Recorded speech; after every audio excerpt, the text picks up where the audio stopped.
Heyo guys, selamat datang di Sebatang dari Sekarang.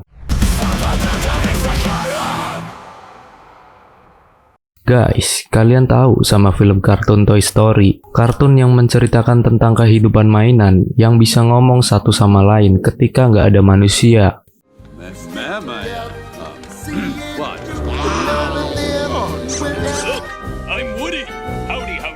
Kemudian ada kartun Finding Nemo tentang seekor ikan yang mencari anaknya, yaitu si Nemo yang tertangkap oleh seorang penyelam. Let's name the zones of the open sea. I'll pick you up after school. Wow, Ted. Bill, hey, you're a clownfish. Terus ada lagi nih film kartun The Incredible yang bercerita tentang sebuah keluarga yang mempunyai kekuatan super. Dash, remember what Mom said. Time out!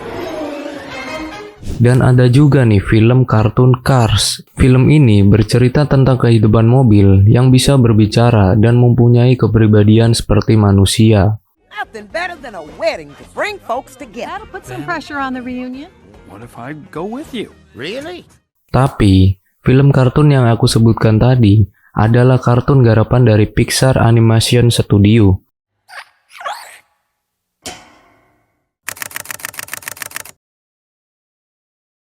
Salah satu studio animasi yang terkenal di dunia. Bukan hanya animasinya aja yang berkualitas tinggi. Setiap film animasi yang dibuat si Pixar ini dibuat dengan sangat detail dan teliti. Mulai dari ekspresi wajah setiap karakternya, sampai latar tempat atau lingkungan yang terasa seperti nyata. Bahkan Pixar berani loh mengambil resiko dengan menciptakan ide-ide liarnya atau ide-ide uniknya dan tidak biasa di setiap film animasinya. Oleh karena itu, hampir setiap film animasi garapan Pixar selalu laku keras dan sukses di pasaran. Karena mereka nggak cuma bikin animasi untuk dinikmatin sama anak-anak aja nih, tapi menciptakan karya seni yang sangat luar biasa dan bisa dinikmati oleh semua umur. Nah, maka dari itu, kesuksesan Pixar membuat beberapa penggemar fanatiknya hingga beberapa penulis tertarik untuk mengulik lebih dalam tentang Pixar ini, guys.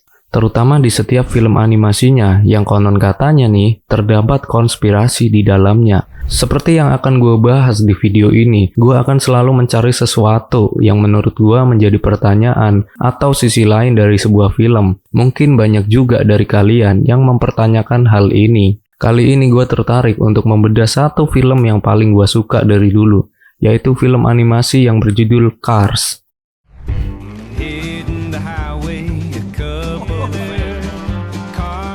Film ini berfokus pada sekelompok mobil driverless. Mobil ini bisa makan sendiri, bahkan memiliki peradabannya sendiri. Buat kalian yang agak lupa atau yang belum tahu nih ceritanya seperti apa, aku kasih sedikit highlight-nya guys tentang film animasi ini.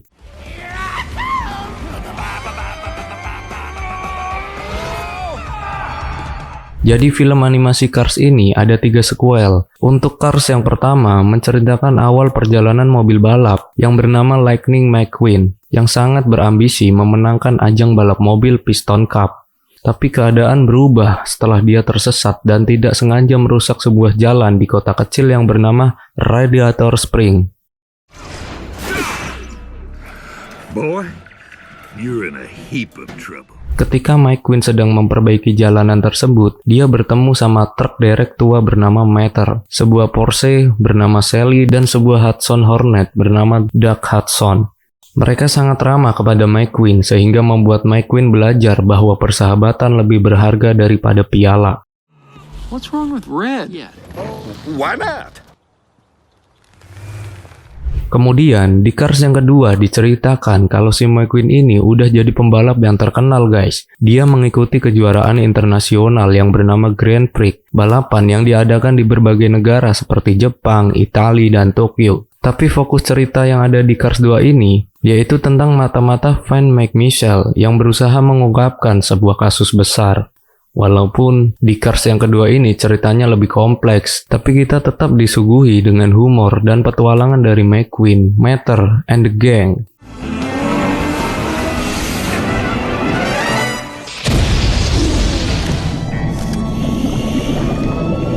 Finn McMissile gone. Who can stop us now? Dan di seri yang terakhir, McQueen ini mulai menghadapi persaingan yang sangat ketat nih dari mobil-mobil generasi baru yang pastinya lebih cepat dan lebih modern. Hal itu membuat McQueen mulai meragukan dirinya sendiri.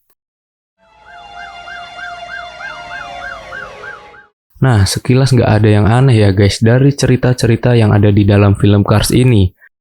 Tapi tetap aja, film Cars ini bikin gua mikir seberapa logis sih cerita yang ada di dalam film ini. Karena seperti yang gue bilang tadi dari awal, kalau mobil-mobil ini bisa makan sendiri, bergerak sendiri, bahkan punya kehidupan sendiri. Ditambah setting latar tempat film ini berada di bumi, which is tempat manusia hidup dong. Tapi di mana para manusianya? Di film ini kita tidak menemukan satupun manusia. Di film ini hanya diperlihatkan seperti gedung-gedung atau monumen-monumen saja. Tapi sama sekali tidak ada kehidupan manusianya. Padahal di beberapa film Pixar lainnya masih terlihat manusia di dalamnya loh.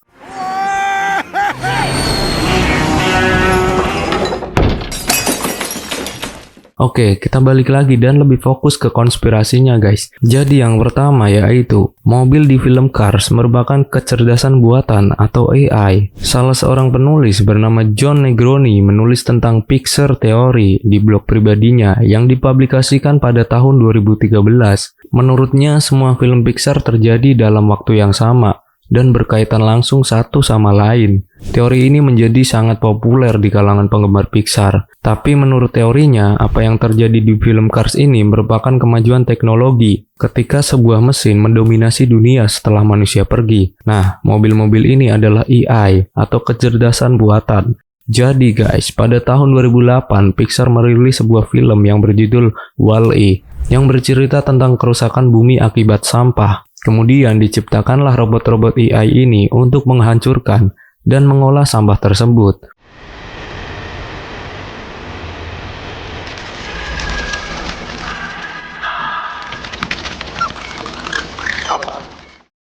Nah, film Cars ini merupakan kelanjutan di mana robot-robot AI ini yang awalnya hanya ditugaskan mengolah sampah itu terus berkembang, semakin canggih, semakin cerdas, dan semakin besar. Itulah kenapa mobil-mobil di film Cars ini berperilaku dan berinteraksi selayaknya manusia hidup. Karena peradaban di bumi telah dibangkitkan oleh AI dalam wujud mobil yang berperan sebagai manusia.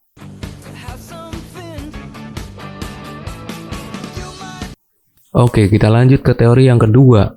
Mobil di film Cars adalah hasil evolusi setelah manusia punah. Ini teori agak gila sih guys. Mobil-mobil di dalam film Cars ini adalah ciptaan atau pengganti manusia yang telah digantikan oleh teknologi canggih dan menjadi representasi dari manusia yang telah berubah bentuk melalui evolusi biologis. Jadi gini guys, mobil yang ada di film itu sebenarnya bukan mobil, tapi manusia yang berevolusi menjadi sebuah mobil. Kok bisa gitu? Nah, jadi gini, karena kalau kalian perhatikan semua mobil yang ada di film ini memiliki mata, mulut, lidah, dan gigi. Teori ini juga didukung pada scene di dalam Cars 2 yang menunjukkan para mobil ini sedang melakukan aktivitas yang biasa dilakukan oleh manusia, seperti makan dan minum. Di film pendek Cars yang berjudul Tales from Radiator Springs juga diperlihatkan Lightning McQueen sedang bersendawa. You gotta hang upside down, spin around while you touch. Di mana sendawa itu adalah respon alami pada tubuh manusia dengan keluarnya gas dari saluran pencernaan melalui mulut. Proses ini terjadi ketika ada udara yang tertelan saat makan, saat minum, atau berbicara dan dilepaskan dari dalam perut. Dengan adanya bukti-bukti itu, konon katanya nih, di balik mobil-mobil tersebut, terdapat organ-organ dalamnya juga, seperti lambung, usus, jantung, dan otak. Para fans teori menghubungkan teori ini dengan salah satu video yang dirilis oleh channel Disney Pixar yang berjudul Pixar Studio Stories.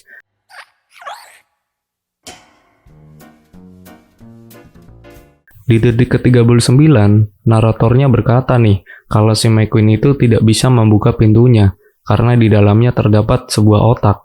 Ini dia video cuplikannya. He can't open his doors because that's where his brains are. Oke, kita lanjut.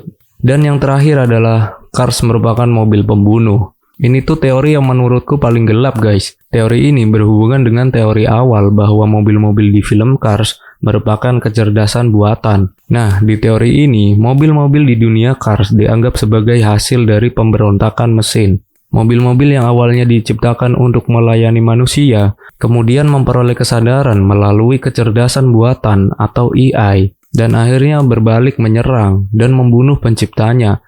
Dalam teori ini, mobil nggak hanya menggantikan manusia, tapi mereka juga memakan atau menyerap energi dari manusia untuk bertahan hidup. Nah, balik lagi nih, fans teori percaya kalau mobil-mobil ini mewarisi kepribadian manusia untuk menciptakan dunianya mereka sendiri untuk menyerupai masyarakat manusia. Karena di film Cars, mobil-mobil ini tuh memiliki emosi, memiliki perasaan, dan memiliki pekerjaan, bahkan mempunyai sifat kejam atau egois. Kemudian ada lagi nih buktinya, di film Cars yang kedua, yaitu yang bercerita tentang sabotase, tentang pembunuhan mata-mata, dan penggunaan senjata untuk menghancurkan kendaraan lain. Nah, jadi teori-teori yang gue sebutkan tadi hanyalah sebuah imajinasi dari penggemar Pixar aja. Tapi menurut gue pribadi, teori-teori tersebut akan menjadi sebuah gambaran untuk kehidupan kita semua di beberapa puluh tahun ke depan. Mengingat kecerdasan buatan atau AI ini di zaman sekarang tuh udah berkembang sangat pesat banget. Dan ditambah saat ini manusia terus mengembangkan teknologi buatannya itu, yang bahkan kecerdasannya bisa melebihi kecerdasan manusia.